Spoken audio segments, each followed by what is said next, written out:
Como a todas las nubes, a las nubes blancas las dirige el viento. ¿Cuál es la dirección actual del viento? ¿Hay potencialidades especiales en esta era? A las nubes blancas no las dirige el viento. El fenómeno de la dirección existe solo cuando hay resistencia. Si una nube blanca quiere desplazarse hacia el este y el viento sopla hacia el oeste, hay dirección, pues se produce una resistencia. Pero, si la nube no avanza hacia ningún lado, si le da lo mismo ir al este o al oeste, no hay resistencia. Si no existe una voluntad en la nube, el viento no puede dirigirla. Únicamente puedes dirigir cuando alguien no está dispuesto a flotar, a relajarse y dejarse llevar. Pero el fenómeno de la nube tiene el sentido mismo del dejarse ir. Si el viento señala al este, la nube ya está dispuesta. Ya se pone en movimiento hacia el este. Ni siquiera tuvo la mera idea de no hacerlo. Tampoco se le ocurrió negarse. Si la nube estaba volando hacia el oeste y el viento comienza a soplar hacia el este, la nube se desplaza hacia el este. El viento no la está dirigiendo. Solo se necesita una dirección cuando hay oposición. La gente viene y me pide que la dirija. Yo sé a qué se refieren. Me pide que la guíe. Yo sé a qué se refieren. No están preparados. Si no fuera así, ¿qué necesidad tendrían de ser dirigidos y guiados? Alcanza que estés aquí conmigo, y todo sucederá. El viento sopla hacia el este y comienzas a dejarte llevar hacia el este. Pero pides ser guiado, demandas ser dirigido. Estás diciendo que te opones. Te niegas. Sientes un rechazo. Lucharás.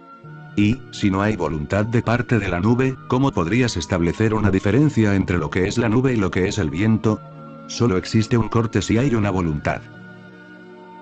Recuerda esto, que debe transformarse en tu esclarecimiento fundamental. El límite entre tú y yo existe a raíz de tu voluntad. Tú estás allí, dominado por una voluntad. Entonces llego yo y se produce un conflicto. Una nube carece de voluntad. Por lo tanto, ¿dónde está el límite? ¿Dónde termina la nube y empieza el viento? La nube y el viento son una sola cosa. La nube forma parte del viento, y el viento forma parte de la nube. El fenómeno es uno solo, indivisible. Y el viento sigue soplando en todas direcciones. Entonces, el problema no es elegir la dirección, sino cómo transformarse en la nube. El viento sigue soplando en todas direcciones. Se mueve, cambia. Siempre está corriendo de una punta a la otra. En realidad, no hay dirección, no hay mapa. Todo está sin explorar. No hay nadie que lo guíe y le diga, ahora ve hacia el este, ahora, hacia el oeste. Toda la existencia lo agita. Es una existencia agitada, dueña de todas las direcciones. Y, cuando digo todas las direcciones, quiero decir tanto las buenas como las malas, tanto las morales como las inmorales. Cuando digo todas las direcciones, quiero decir todas. El viento sopla en todas las direcciones. Esto siempre ha sido así. Entonces, recuerda, no ha existido jamás una época específicamente religiosa ni antirreligiosa. No puede haberla. La gente piensa así porque esto también le aporta ilusiones yoicas. En la India, la gente cree que, en los viejos tiempos, en las épocas antiguas, hubo una era religiosa sobre la tierra, y que ahora todo se ha corrompido, y esta sería la era más oscura. Esto carece totalmente de sentido. Ninguna época es religiosa, ninguna época es antirreligiosa. La religiosidad no tiene nada que ver con el tiempo, sino con las características de la mente. Entonces, no se trata de que si la nube se dirige hacia el este será religiosa, y si se dirige al oeste será antirreligiosa. No. Si la nube no tiene una voluntad, será religiosa, vaya donde vaya. Y, si la nube tiene una voluntad, entonces, vaya donde vaya, será irreligiosa. Y hay ambos tipos de nubes. Unas pocas que carecen de voluntad, millones que tienen sus voluntades, sus proyecciones, sus deseos y sus ideas. Estas últimas luchan contra el viento. Cuanto más pelean, más angustia se genera. Y la lucha no conduce a ningún lado, porque no se puede hacer nada. Luches o no, el viento soplará hacia el este y tendrás que desplazarte hacia el este. Solo puedes conservar la idea de haber luchado y ser un gran luchador. Quien lo comprende, deja de pelear. Ni siquiera intenta nadar. Se limita a seguir la corriente. Esta misma corriente que utiliza como vehículo. Se hace uno con ella y se mueve con ella. A esto llamo entrega, que corresponde a lo que las antiguas escrituras mencionaban como la actitud del devoto. Entregado, no existes. Entonces, irás a donde el viento te conduzca. Careces de voluntad propia. Esto siempre ha sido así.